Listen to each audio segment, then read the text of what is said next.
having a special interdistrict attendance appeal hearing as the first item on today's agenda, and I'd like the clerk to call the roll, please.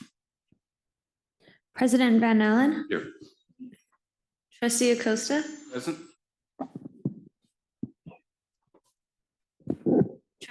Trustee Alta. Here. Trustee Filicetti. Here. Trustee Nichols. Here. Trustee Roth. Here. Trustee Sanchez. Here. All present and accounted for, and this is a hearing that will be in a closed session, so we're going to ask for the meeting to be closed now.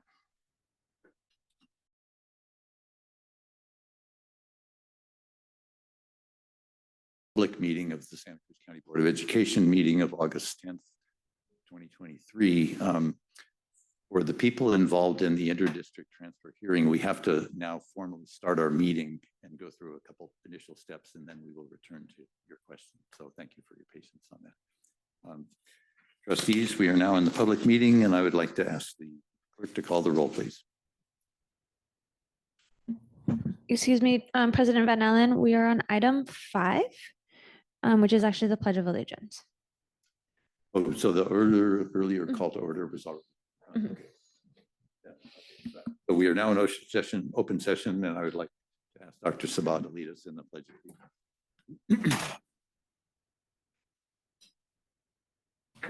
Please stand if you can and face the flag. Ready, begin. I pledge allegiance to the flag of the United States of America and to the republic for which it stands, one nation, under God, indivisible, with liberty and justice for all. Thank you.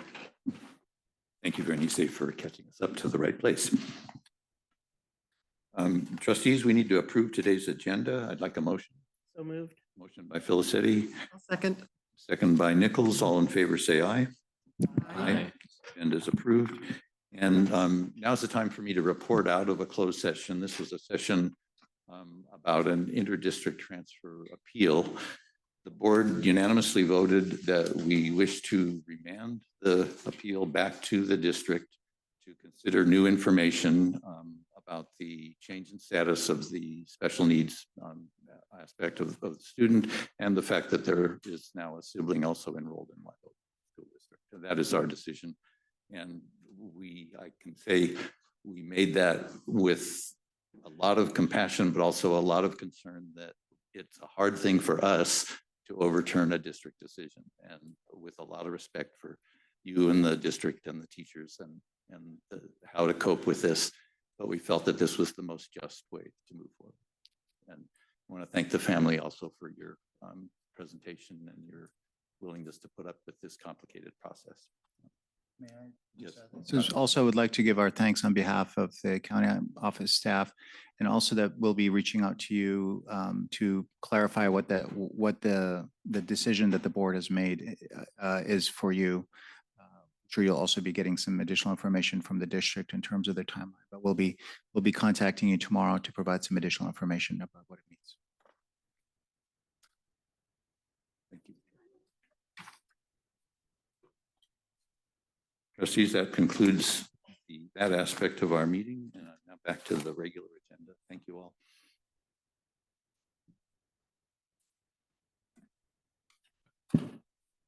Okay, this is an opportunity for public comment for anyone who wishes to address the board on items not on today's agenda. This would be the time to come forward. You have 3 minutes, and we request that you fill out the little blue form on the side table and give it to the clerk. Is there anyone from the public who wishes to address the board? Seeing none, we will move on from that, and let me ask the board to look at the consent agenda and let us know if you have anything to question or pull or comment on. Otherwise, I'd like a motion. I'll move the consent agenda. Motion by Filicetti, I'll second. second by Nichols. Seeing no objection, all in favor? Yeah, all in favor say aye. Aye. Aye. Aye. Consent agenda is adopted, and we appreciate the willingness of Gabby Johnson to serve on the Community Advisory Committee, by the way. Let me ask if there is any correspondence to the board other than what was in our packet. No, it's not. Thank you very much. Okay, we're now to section 11, and the first first one is the item 11.1, Santa Cruz County Office of Education Administrators Kickoff, which I'm sorry I missed. That work took over. Okay. Well, you want to introduce that? I will. I'd like to introduce Dr. Meeker, who's our Associate Superintendent in charge of Ed Services and who's going to be providing a review. We're actually going to kind of co-present on this one and provide a shared description of the activities that took place. I want to thank Trustee Felicetti, who was there and represented you well. And on her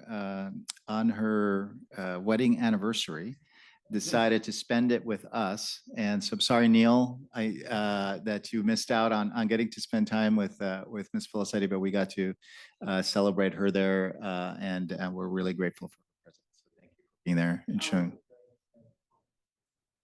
And so I do want to start just by giving thanks to Angela for all the hard work that was put into the design of this wonderful event. You're going to be hearing a little bit about what it was about. This was a picture that we took outside after at the end of it. You'll see, and not everybody was in the picture, but a great majority of the people who participated that got to be there. And so it was very positive, and thanks to Angela and the team and Ed Services and other programs that participated in making this happen. It's always the team. President Van Allen, Superintendent Sabah, members of the board, it's such a pleasure to be able to present this review at the administrator's kickoff. And I'm really grateful at the end of the morning that Superintendent Sabah encouraged us all to gather for a photo, because this is the first time in 4 years we've gathered together across the county. So it was a really joyful event. If we can go to the next slide, I am going to share just a brief overview of our agenda. We really, in thinking about coming together, wanted to emphasize relationship building, wanted to emphasize opportunities to talk about those things that we don't always talk about, trust, relationship, vulnerability, those things that are really important. So we started off the day with a student-led connector. Several of the students who you met at the previous board meeting were able to lead us in a kind of fun connector. And we went straight from that into a student panel.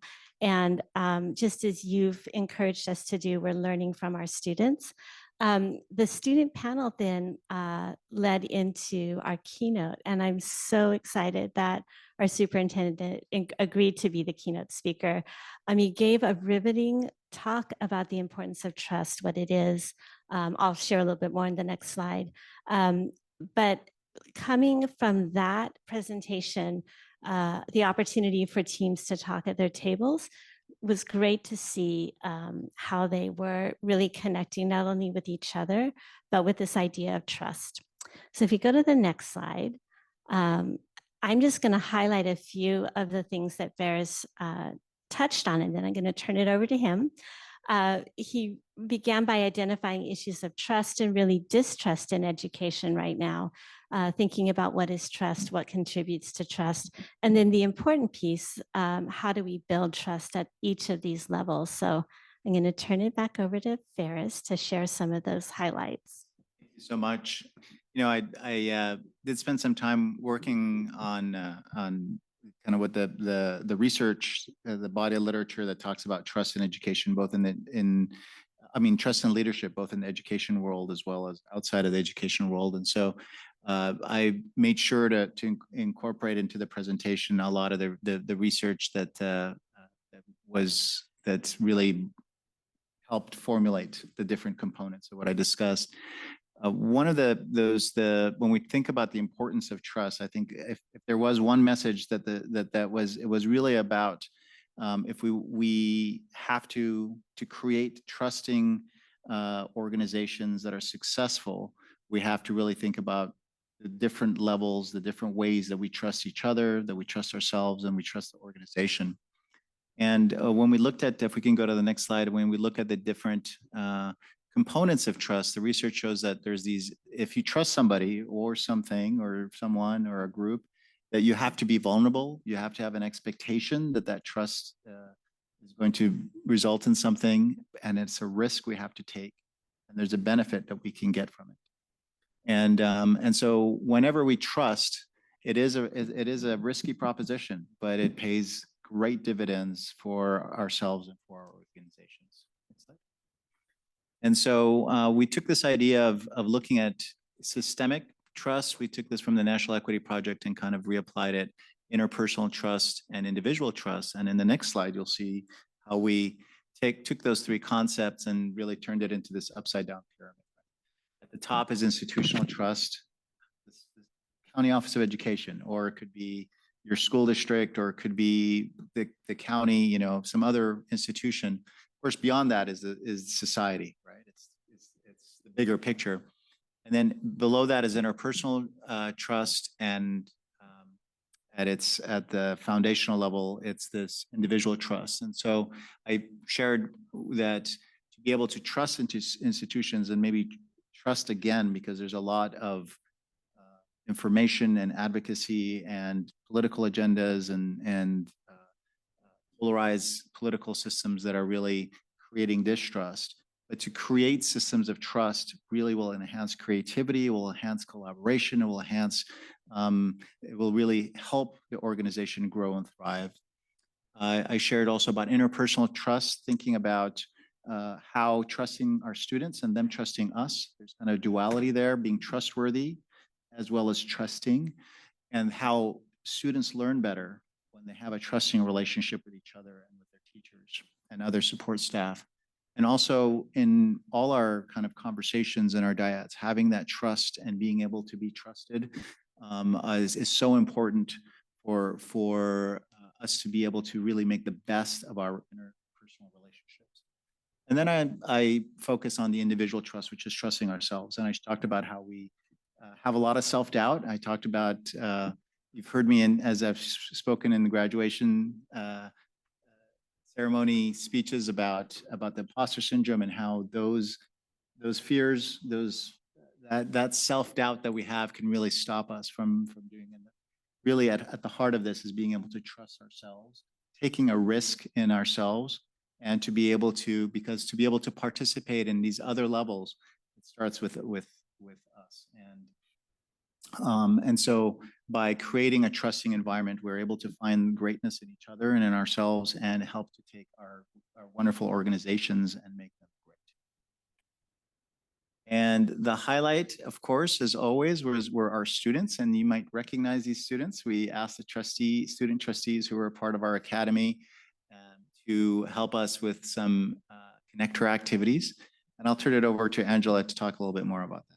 Yeah, it was really wonderful to have them lead us off, and a reminder that that is exactly where they can and should be at the beginning of the meeting as well as on panels. But I want to go to the next slide, which was some of the reflections. So we asked the participants to respond to a survey. The questions we asked them to respond to were really more narrative. We asked them to tell us what did they take away, what resonated with them. And so I captured a few of the reflections from the students, and you can see that going from students do want that trust and connection, but also that what the students shared affirmed what educators and leaders know, but that they need to hear it again and again, which is that second comment. And then the last one is really a call to action. We heard this repeatedly, so I shared this once, but it came up in many of the surveys that this is a time for us to be providing more leadership opportunities. We go to the next slide, we get to see our superintendent presenting his keynote. And I am going to share in the next two slides some of the reflections that came from our leaders. I organized them by theme, and it was interesting. There were quite a few responses about this notion of trusting ourselves and being reflective on how many of us feel like we're imposters. Do we really belong here? And that trust in self can really impact our relationship with others. So these are just a few of the many responses, and I'm hoping you have access to this deck and I can share more of the responses with you. I'm going to jump to the next slide, which is going back to what Ferris was talking about, the institutional trust, that folks are recognizing there are many challenges we're facing right now. And there are challenges that school boards are facing. There are disruptions. Our state superintendent was walked out of a school board meeting. So we're all in this together right now. and so having that acknowledgement that Ferris gave, that this is a time of tremendous challenge and a time for us to lean in on each other and build that trust so that we can do right by our students. If we go to the next slide, this was the conversation at the tables that will continue. So our district teams began talking about what are the next steps, how will they do this work in the coming year. Our last slide is our very specific next step, but we have many more ideas planned. If you click on the leader credibility with Doug Fisher, trust was chapter 1 of this book. There's much more to the book, but we were able to engage with Doug Fisher, who will be coming on the 21st, to talk about leader credibility. How do leaders do this work? How do they, and as Superintendent Sabah said earlier, it's not just about being nice and building this community, it's about affecting outcomes for all of our students. So how do we support our leaders with some really difficult work right now? We'll make sure, and I think you've been invited, but we'll keep inviting you because this should be a really wonderful event. And yeah, I can turn it back over to you all for questions. And again, Rose, it was so nice to see you there. Rose. I just wanted to make a comment. It was so lovely. I sat at a table with SLV and their superintendent and a couple of board members, like mainly staff, and to see that real desire to, especially as people are coming back in person, to kind of rebuild that trust. And what I was struck by when the students talked was that adage of nothing about us is for us without us. I often feel that, talk about imposter syndrome, I feel that here sometimes that a bunch of adults are making decisions for students, and we want to make sure that we get their feedback and we listen to what they say so it can be incorporated. So student trustees. Other board questions or comments? Sorry, I could not make it. In the second week of 3 weeks of training up at UC, and you did it in one day, and I'm just blurry from 2 weeks of it. But what I see that was covered is exactly what we're doing up at UC too, and our students are a little bit more mouthy and active, and so it is, and I don't mean mouthy in a bad way at all, but they do want to be heard. And I still hope for respectful communication between ages. We all have something to offer. So that's where I center myself. So. Questions? I would just add that I did really regret I was going to be there, and then a client called and I had to take care of paying the rent. So I also got a very sweet card from the students from the Trustee Academy. So they're already showing a kind of leadership of the knowing that they're part of a community and that you respond when things are good. And so anyway. Do we know how many academy actually applying or going to these students? I believe there were several, right? There's 2 or 3 that are already going to be. Yeah. So there's three trustees were already identified, and I believe that there was maybe 1 or 2 that were going to be applying for positions, and we've launched our process as well to. Oh, thank you so much. Thank you.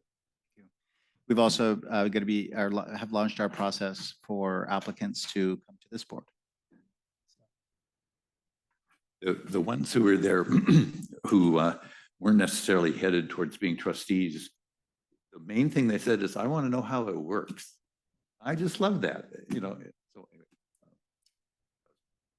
Okay, thank you. That they didn't want to be trustees after maybe they realized how much work it was or something, but some of the brightest, most articulate kids that learned a lot. You know, I Yeah. don't go through that every step. Unfortunately, yeah, we had, when they shared that because we had given them a kind of a survey to fill out, kind of a card. And one of the questions was, are you planning? And some of them were in districts where that process had already taken place. And so it wasn't really an option for them. So it wasn't that they didn't want to, or they wouldn't have gone forward if they would have had the opportunity, but they were just saying that they weren't going to be doing that. But the interest in being a part of this board is very high, and I anticipate us getting several applicants. Some of them were actually not just sort of 11th graders ready to do a trusteeship in their 12th, in their last year. Sounds like I think there was one 9th grader, I think, in that group, actually. One of the smartest ones. Okay, trustees, we are now to section 12 of our agenda, new business and action items. And the first one is item 12.1, a resolution acknowledging Hispanic Heritage Month. And I'd like to ask the chair of the Community Outreach and Legislation Committee to motivate this one. Sandra? First of all, thanks to Nick and Bernice or any of the other administrative staff that helped work on these. And certainly we've celebrated Hispanic Heritage Month in previous years. And so this isn't really anything especially new, but I'm going now to page 20 on the backup, and there is one slight mistake in the the theme of the current theme in 2023 of Hispanic Heritage Month is in Spanish. So here it goes: Todos somos uno, and that is translated as "we are all, we are one," and that's the theme of the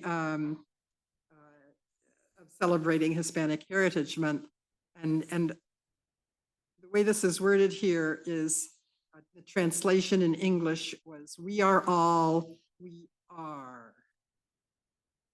I looked at it myself, like how would I translate "Todos somos uno"? And I wrote it out that "Todos somos" is "we are all." That is, it doesn't say together, but it does say that we're all we are all. And the second part is "Somos uno." We are one. That is the way it should be translated. And I put it into a Spanish translation into English, and it was exactly that. We are all, we are one. So would you please insert the word "one" after "we are" in that whereas, Bernice? And that'll make me happy. Also, I was stunned by 58% of K-12 students in Santa Cruz County identify as Hispanic or Latinx. So it's good that we're recognizing the Hispanic heritage, and I hope that you'll join me in supporting this resolution. Any questions? Oh, Bruce, did you have something to add also, or was it also about that translation? That was I just wanted the word "one" put in there. Yeah. Any other comments or questions, trustees? Otherwise, I'd like a motion, please. Oh, I'm sorry, I missed that. I thought I was done. Asking for a motion. I'll make the motion. Oh, I'll second. Motion by Sanchez, second by Nichols with the amendment of that. And we need a roll call vote on this. Trustee Acosta? Aye. Trustee Alta? Yes. Trustee Filicetti? Aye. Trustee Nichols? Yes. Trustee Roth? Yes. Trustee Sanchez? Yes. President Van Allen? Motion carries unanimously of all present. Trustees, we are now at item 12.2. This is the resolution 23-27 commemorating National Suicide Prevention Month. Again, Chair Nichols, would you care to introduce this? I think there'll be no exception to supporting this. When you read the resolution, you learn things about what the country is like and regarding the the horrible amount of,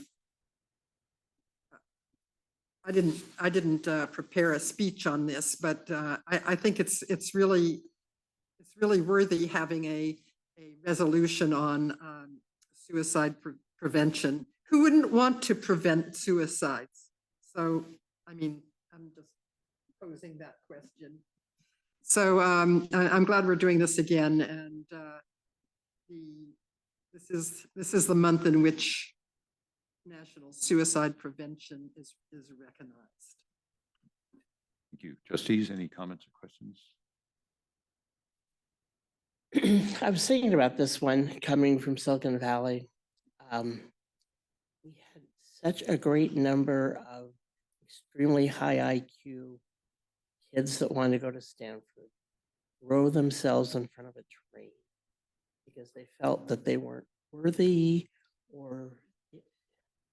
and as a parent, actually a very prominent parent in Los Altos, he was the mayor. His kid committed suicide just like that during the time that he was in high school. And he's been an incredible advocate for more understanding.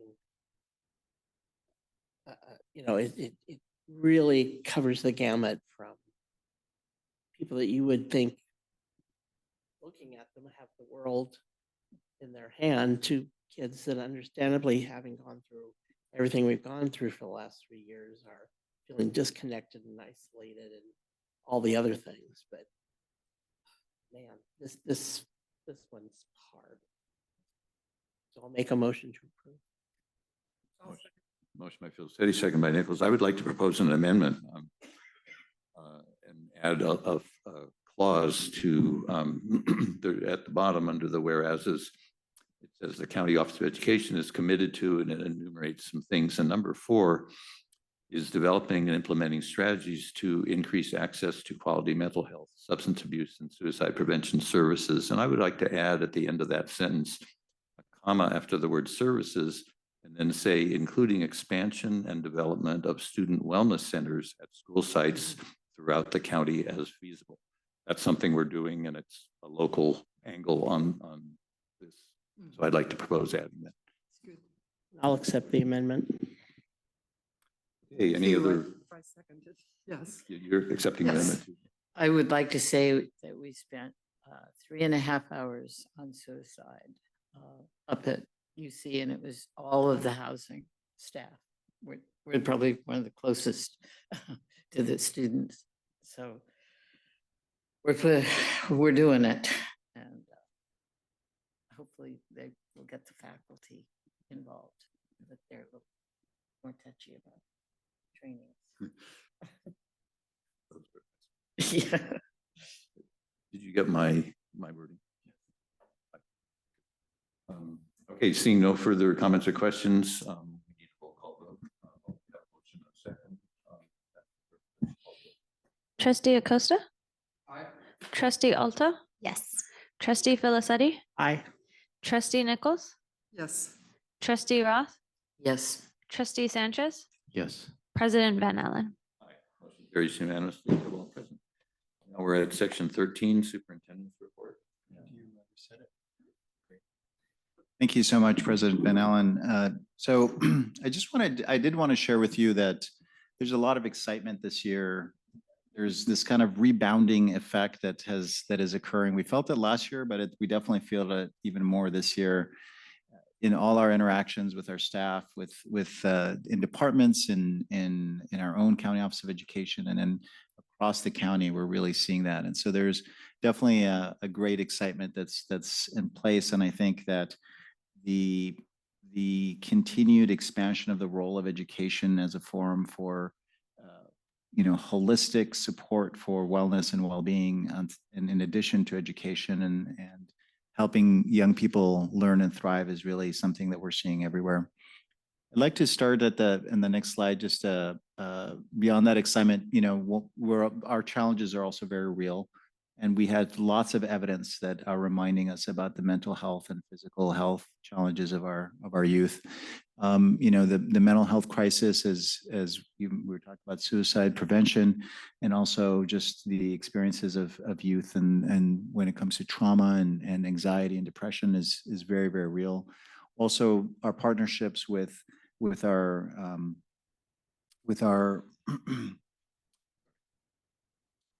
our partnerships with our healthcare provider partners and public health are helping us to build a higher level of awareness of the physical health needs that we're seeing, such as in oral health for students, for young people, and other kinds of when it comes to the use of opioids in our community, and overdoses and other kinds of challenges. Also, front and center for us is we're seeing, for the most part, not in all districts, but in most, a significant drop in enrollment.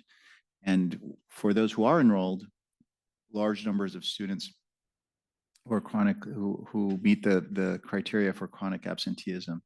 And that's when a student misses 10% of their schooling. So 1 in 10 days or 1 month out of the school year. And one of our districts, our biggest district, last year had a chronic absenteeism rate of 42%, meaning that 42% of the students miss at least 10% of their schooling.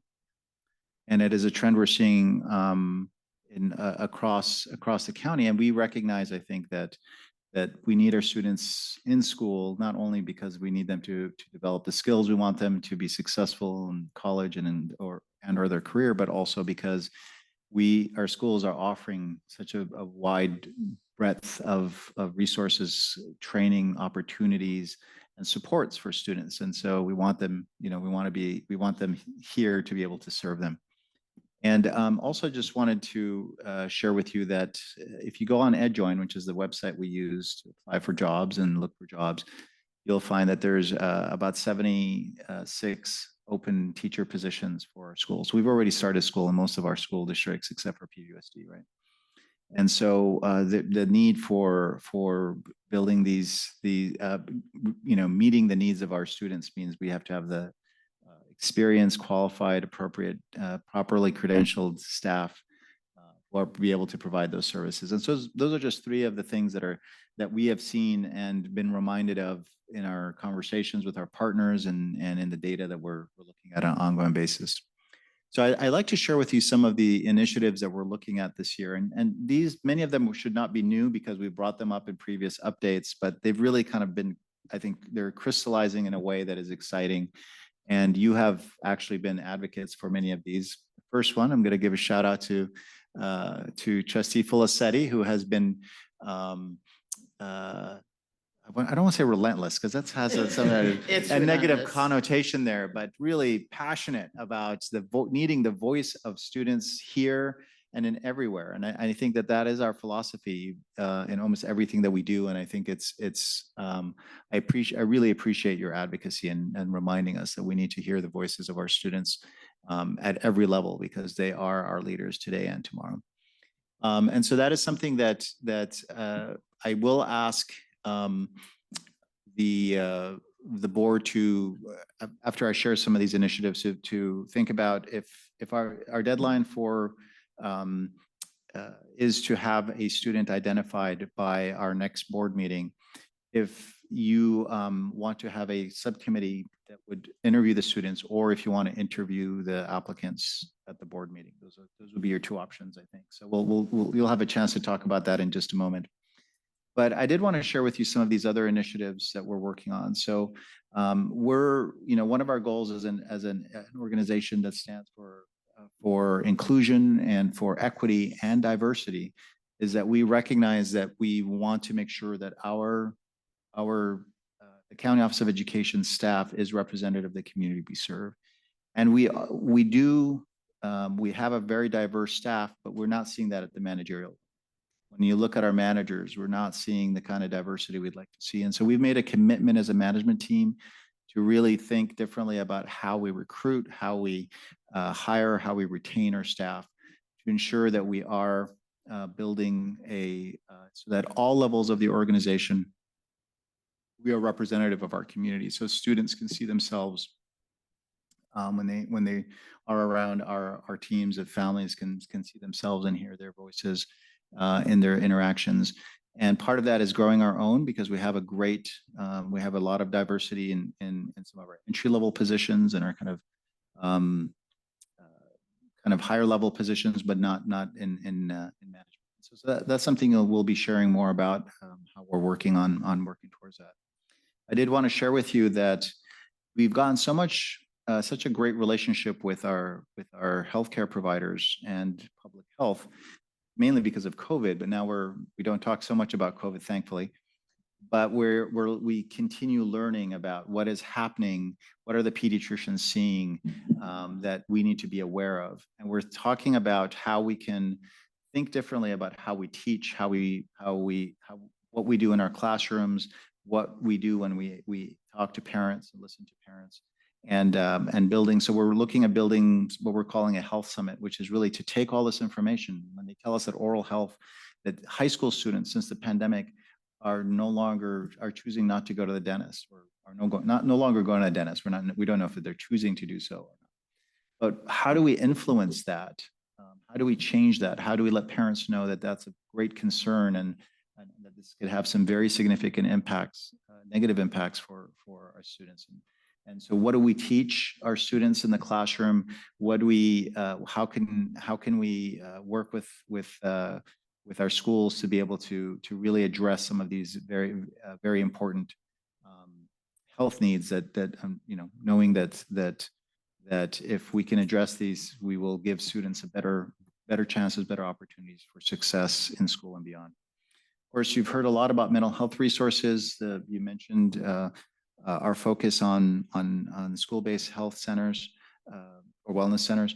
But also something is happening that is going to be transformative in education, and I wanted you to hear about this, which is that starting in January of this coming year, January 2024, schools, a small pilot group of schools are going to be able to bill insurance for mental health services for the first time ever.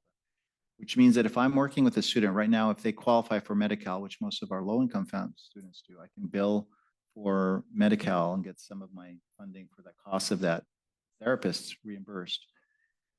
We hopefully will be able to not only bill for the therapist, but if we provide something called enhanced case management, which is if I'm case managing and supporting students, it doesn't have to be a person who's a therapist or a counselor. It could be your support staff who's working with students. Or if we're providing a community service, we can bill for that service.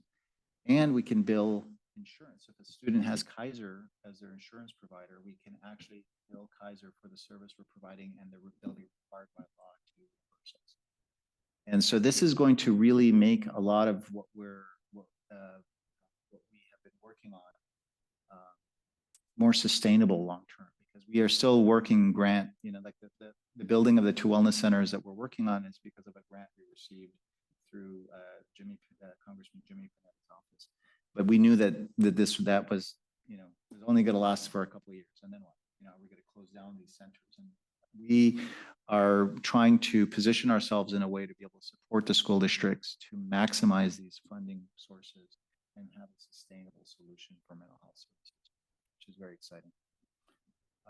I wanted to share with you that we've been working on countywide safety protocols, and we've developed in conjunction with the sheriff's office, every law enforcement agency in the county and all fire departments are working with all the school districts to have a consistent safety protocol. So if there is a serious threat to our schools, such as an active shooter situation or a threat of a bomb scare or bomb threat or whatever it is, that we will use the same language, we'll use the same protocols, we'll use the same logos on the wall, and we know what to expect from our first responders when they show up. And this is the first time this has ever happened, and we're really excited about this. And so we are slated to train all 100 schools in the county this year, including our charter schools and possibly our private schools, but they're going to have to pay for it, so that we can have consistent protocols across the county. And I think that's going to keep us safer for both our students and our staff. exciting. And we have hired a Denise Pittman Rosas as our parent engagement coordinator, and under Nikki Barra, who is present here in the audience, we've expanded our engagement. Really, what was our one-person communications, public information officer is now a team that includes our student leadership and engagement, Andres Ortiz, as well as Denise Pittman Rosas, and really thinking about how we're engaging families. So it actually shouldn't say parent engagement, it should say family engagement. But the idea is that we recognize that we can't support our students without supporting the family, right? It's all part of the same effort. We are launching a robotics program. It's a 5-year plan. We're starting with a robotics team in partnership with X Academy here just down the street, and another one in Watsonville. It'll be a Sequoia. And they'll be working on robotics on the weekends and competing in the MATE underwater robotics competitions. And but we're also going to be helping all our middle schools in the county build maker spaces, which are really exciting, creative environments where you can manufacture pieces. You'd have a 3D printer, you'd have so we're working on getting that so that middle school students would be able to make that as part of their day, and also offering e-tech classes, which are engineering classes in high school a year from now. And so students would be able to take these classes, 2 levels of these Cabrillo/UCSC classes. And then Cabrillo college is starting a robotics program so that the students who complete those 2 classes will be able to get into the robotics pathway.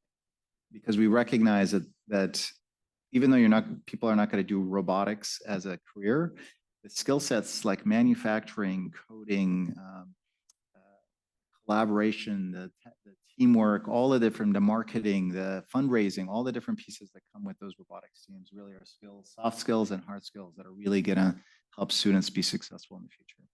And that mindset is something we're talking a lot about in cabinet, for example, about how do we position ourselves knowing that AI is changing everything. A lot of the positions that we thought were going to be needed are going to disappear, right? And it's happening a lot faster than we anticipated. And so how do we remain with a focus on making sure that our youth have, when they leave our institutions, that they have the skills, experiences needed, and the soft skills and the technical skills to be able to be successful. And I think that's something that is exciting, and it's also a little nerve-wracking thinking about all the changes that are taking place. Also, sharing with you that as I shared that over 70 teachers are needed right now in our schools.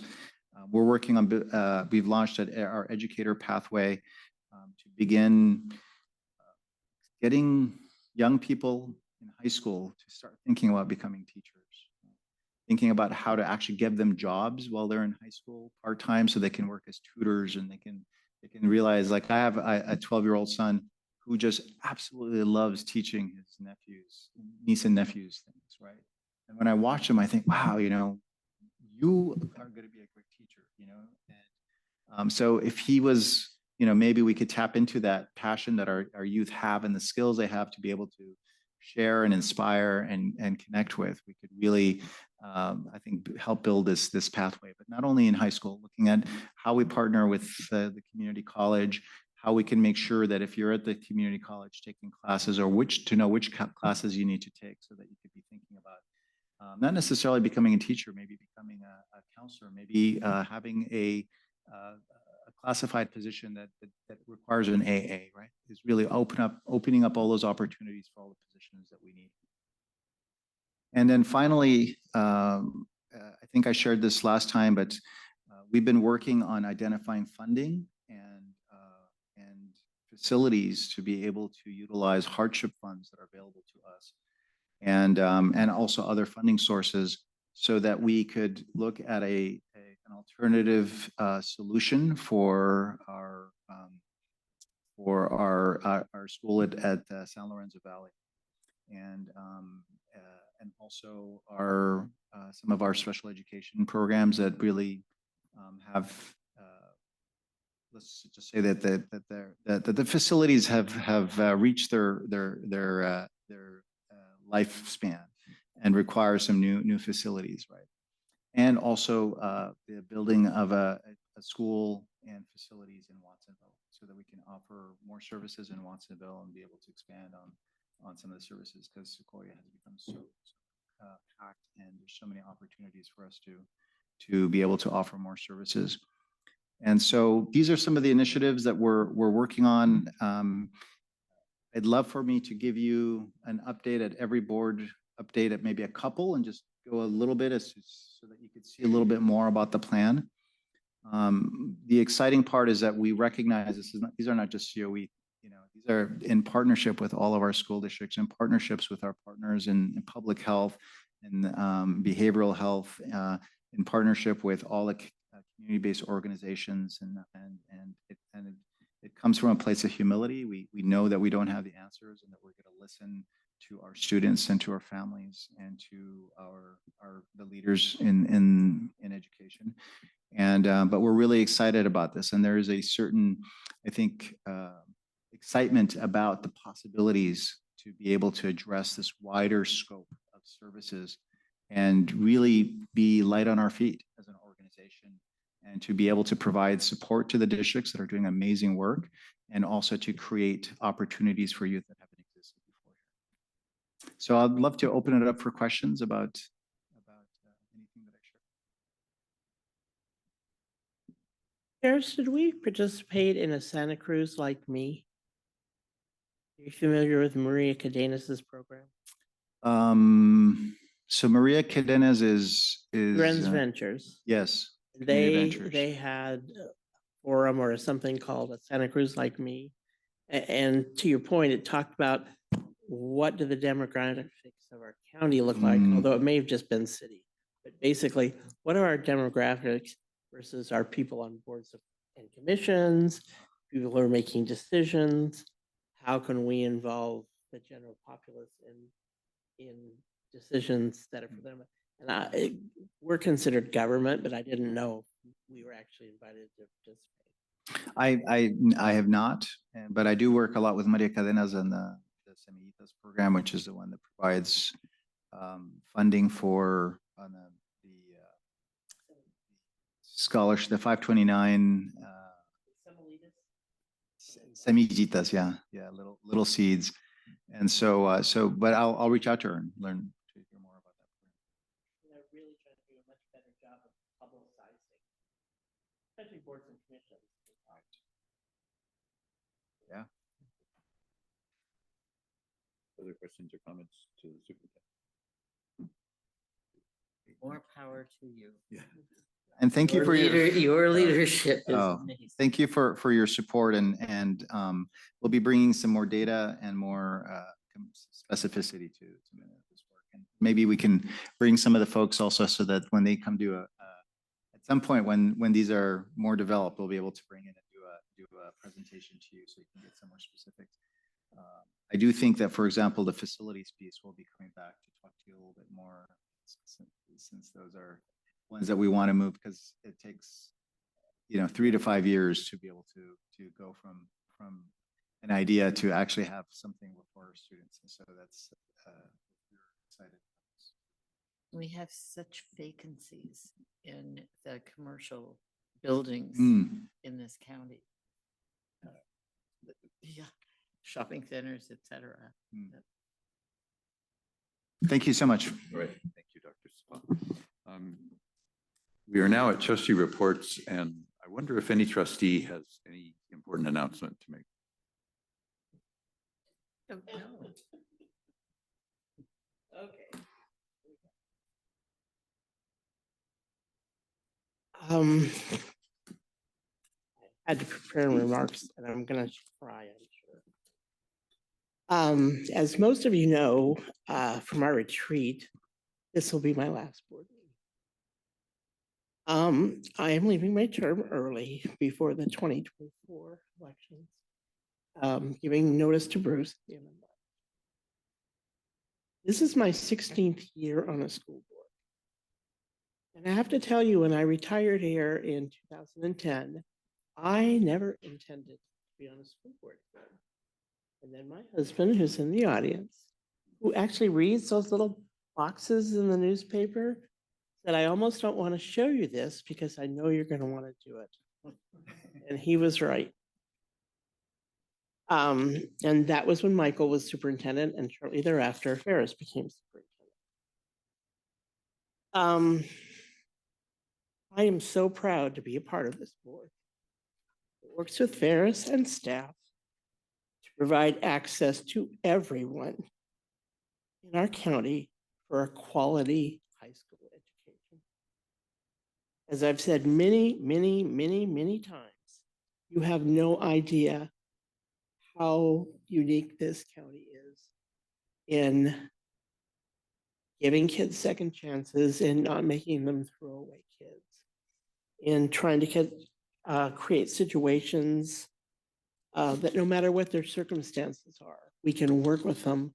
If they're working, if they have families, even they're incarcerated, we will help them get an education that is truly remarkable and that truly does not happen across our state. I have so much appreciation for our teachers and our staff that make that happen in a very personal, welcoming way in a variety of small group settings. I also appreciate the oversight the administrative team does to provide to the other counties, other districts in the county, and help them be the best they can be. But most of all, and Ferris, I can't look at you, I'm going to applaud and appreciate the leadership that Ferris and his staff have shown in some of the most difficult times ever. I mean, think about being on a board that was meeting virtually for 2 years. And Ferris grouping all the superintendents together to make decisions good for kids across the county. So there wasn't somebody doing something different and causing even more concern than parents had.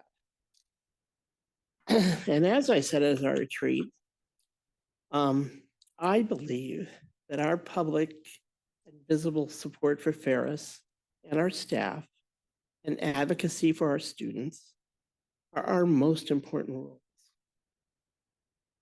And when we started coming back in person, I realized that I could no longer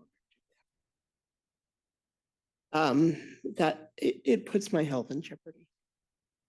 So I decided the best thing to do was to leave early.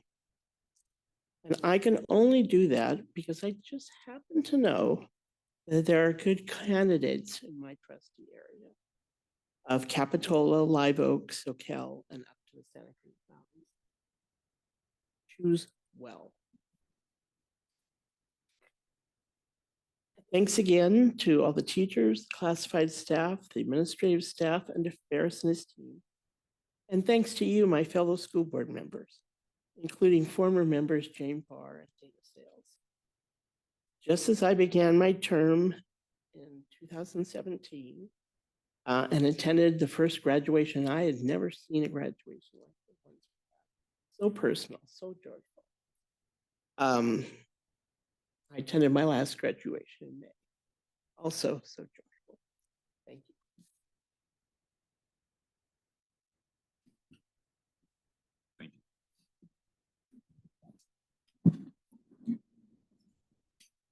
Trustees, I invite you to respond along with giving your reports if you wish to do so.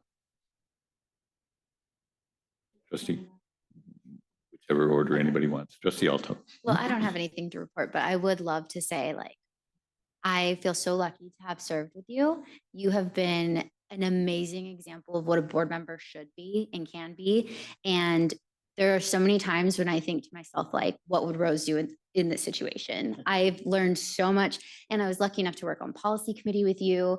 You've never thought any of my questions were like annoying or silly. I feel that you you are literally like, I wish I could give you a trophy for being what the perfect board member is. So I just feel really honored to have watched you in this position and your advocacy, all of the questions that you ask, you really push the conversation. And one of the first things you told me was like, you don't want this board to be a rubber stamp. You really want it to mean something. And so just know you'll be very, very missed. It's going to be very different without you. And thank you for serving. Thank you, other trustees. Well, I'll go, oh, go ahead. There we go. Knew if I waited I've long. said, I would add only that I do think you work really, really hard at being a trustee. And I was on the Pajaro board before I came here. And so I have served 24 years as active trustee, 12 years in Pajaro, followed by 12 years here. That's a long time. So there might be another open seat.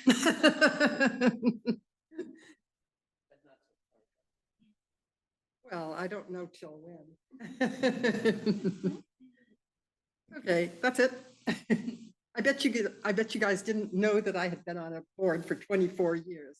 I think I knew because I think I helped get you elected, but I'm. You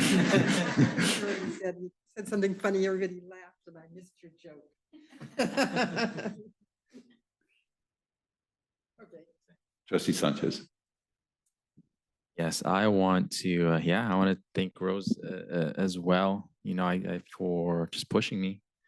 I feel that like she sees potential, right? And she really tries to advocate and push for it and develop it and support it. And that's exactly what we need, you know? So, so thank you for pushing me to do things that I didn't want to do. But at the end of the day, I knew I needed to do.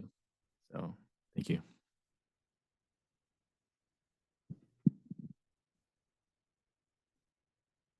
I can't say enough.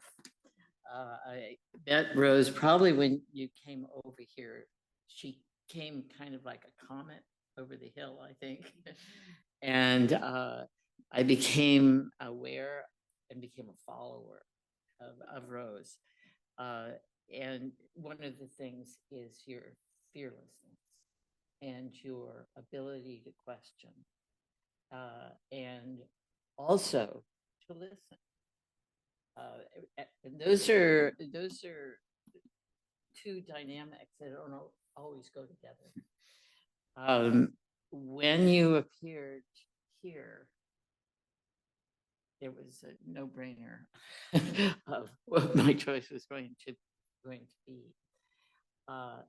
I also think that we have not seen the last of you, and that you will be in this county working very hard on the beliefs that this board carries, and the kind of pushing Santa Cruz County to newer and more far-reaching things that I think we can accomplish. Thank you, Rose, for coming forward and doing this. And I just I'm going to miss our after meeting dialogues that we go through, but I'll probably be calling you and going, Rose. Anyway, thank you so much. And I thank Rose's husband too for being such a good person and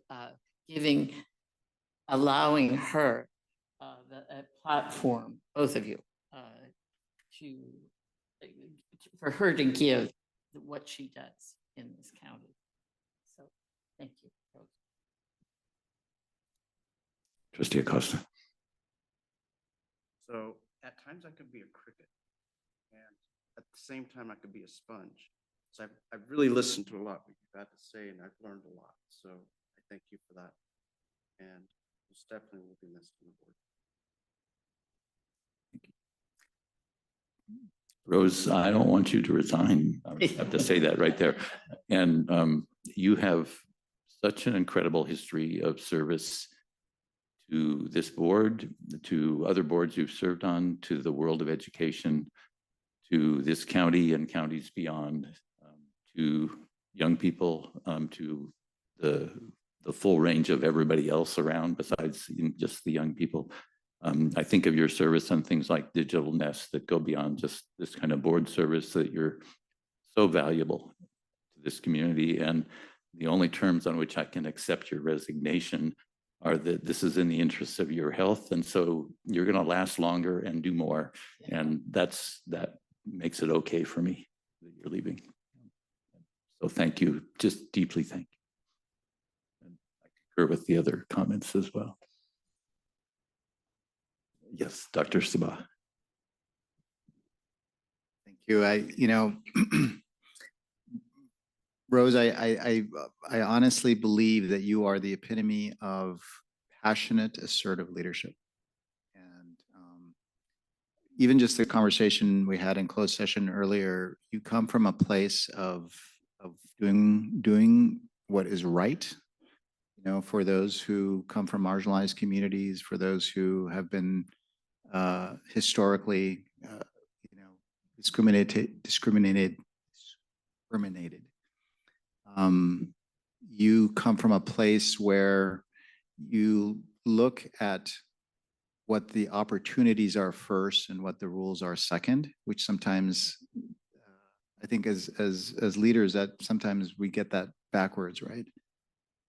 But your passion, your strength of character, your love for this community, for the children of this county, your support of me personally, of our staff, and everybody that works with our students and our families. You put that front and center. You show that every time you speak up, every time you stand up, every time you tell us what we need to be doing and how we need to be advocating. And I feel so grateful and for having gotten to work with you.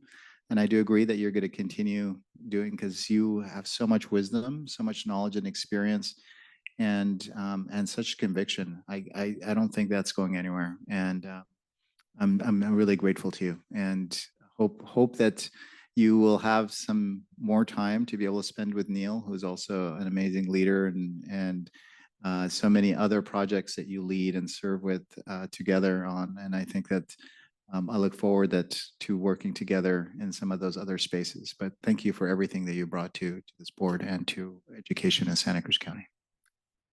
There's one more crucial thing, which is that you completely set the fashion style for this board. We will not match that, I don't believe. Trustees, anybody care to give a trustee report after this? Yes, noted.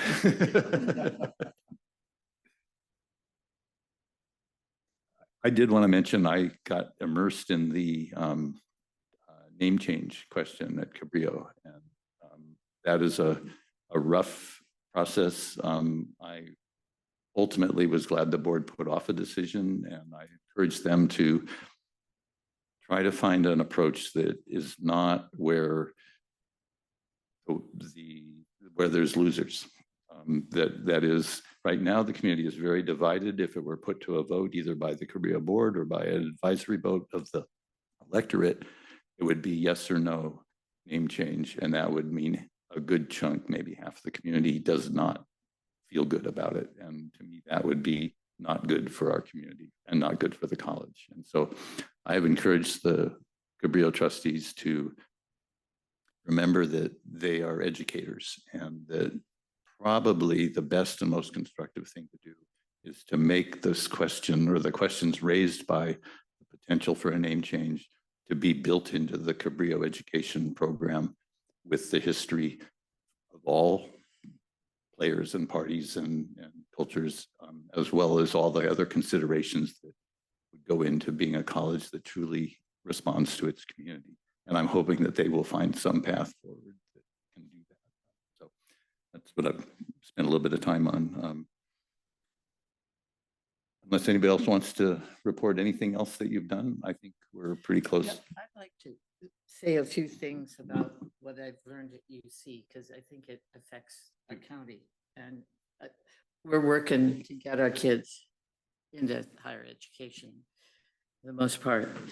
Our diversity of staff is amazing and has grown in the 20 years that I have worked there. I look around the room and we have built it from the bottom up.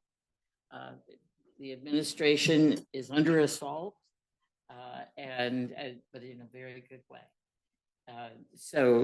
And we are also considered a Hispanic serving institution at this point in time.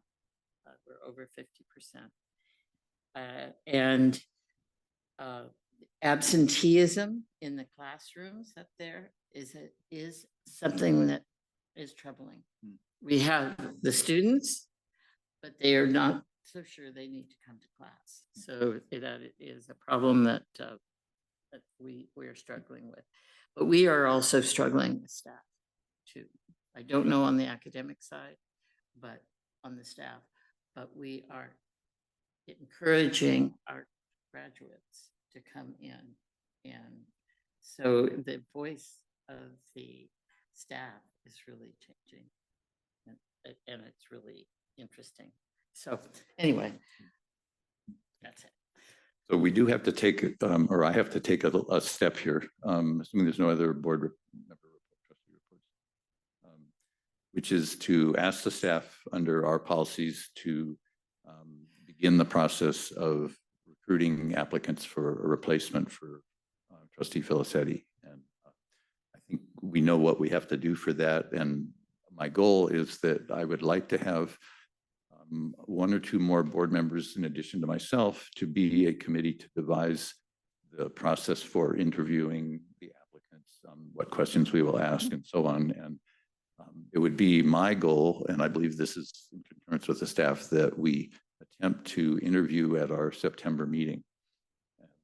So we will start the publicity right away. The board. Yes, yeah, I think it'll be bigger than the tiny box. I do want to mention, and this is up to the board, that we would have the option to call a special election or to fill this vacancy. We would need to decide that right away, or not today because we can't, it's not on the agenda, but we need to decide that. And if any board member wants us to consider that, this is the time to speak up. Otherwise, we will just move ahead on the assumption that it's going to be an appointment. So I just want to give an opportunity if anybody wants to, has an opinion about that. Typically, vacancies on this board have been, temporarily until the next election filled by appointment. And it is a sizable expense for the election. Well, it is or it isn't, because it would be mostly likely on the March ballot that's already happening more it's not like calling a special election where it's the only thing happening. That's when it gets really expensive. But we'd have to wait, yeah. And so we'd have a vacancy for several months. And so I'm kind of been assuming we were going to make an appointment, but my obligation is to remind us that we have that option to call. But seeing not any trace of interest, I'm going to assume that we'll ask staff then to go ahead and begin the process of advertising. And would anybody be interested, not you, Rose, but I don't think, in serving on maybe one or two meetings to get together with me and a couple of us to talk about how we do that process?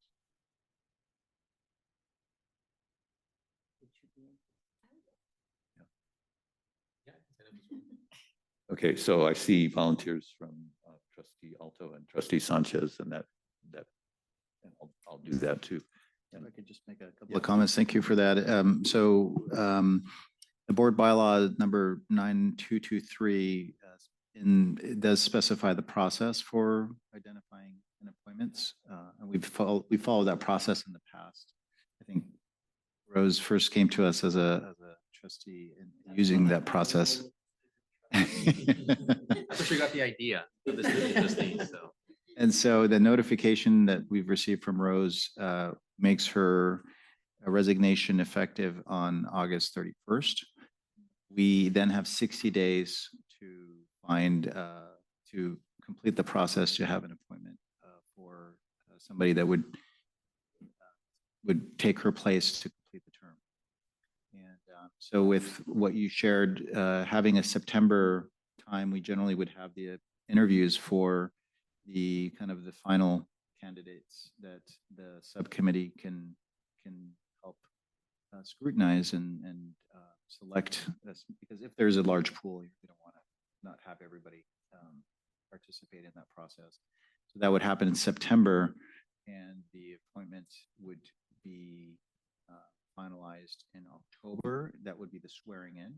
And so you can make a decision in September after the interviews as to who you select, and then they would be sworn in October, and that would be the timeline for the 60-day timeline since from August 31st until October 30th, I think it is.